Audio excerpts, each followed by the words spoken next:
AudioNet is celebrating Black History Month with the highlight of Mrs. Fannie Lou Hamer.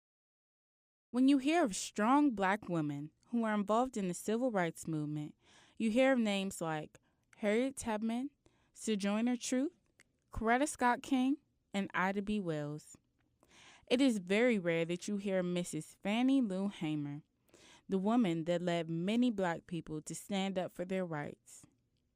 If you haven't heard the story of this strong, courageous soul, then prepare to be enlightened.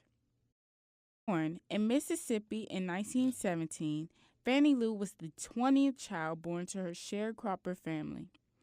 Growing up, she picked cotton more than she was able to attend school. By the 1940s, Fannie got married to Pap Hamer and worked alongside him on a plantation. Her ability to read and write gained her a job as a timeskeeper on the plantation.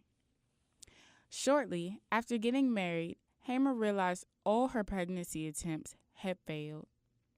She had been sterilized unknowingly, which was common for Black women at hospitals in Mississippi.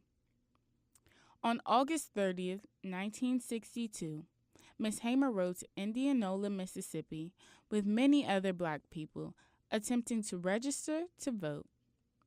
After barely being able to take the literacy test and failing, the bus returned everyone back home where Miss Hamer's boss waited for her.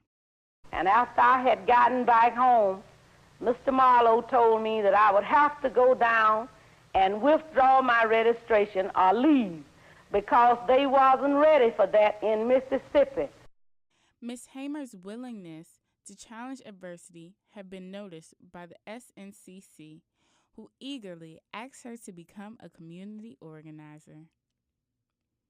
On June 9, 1963, Hamer and many other young activists were arrested in Winona, Mississippi, due to a sit-in they conducted. While in jail, they were beaten brutally by the police, and Hamer had damage done to her eyes, legs, and kidneys that would last her for the rest of her life. Miss Hamer was widely known for being one of the founders of the Mississippi Freedom Democratic Party. The party challenged the pro-segregation Democratic Party in Mississippi. Though many setbacks from big political figures, Hamer continued to fight to ensure her voice was heard.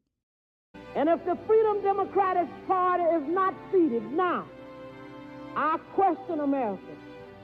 Is this America, the land of the free and the home of the brave?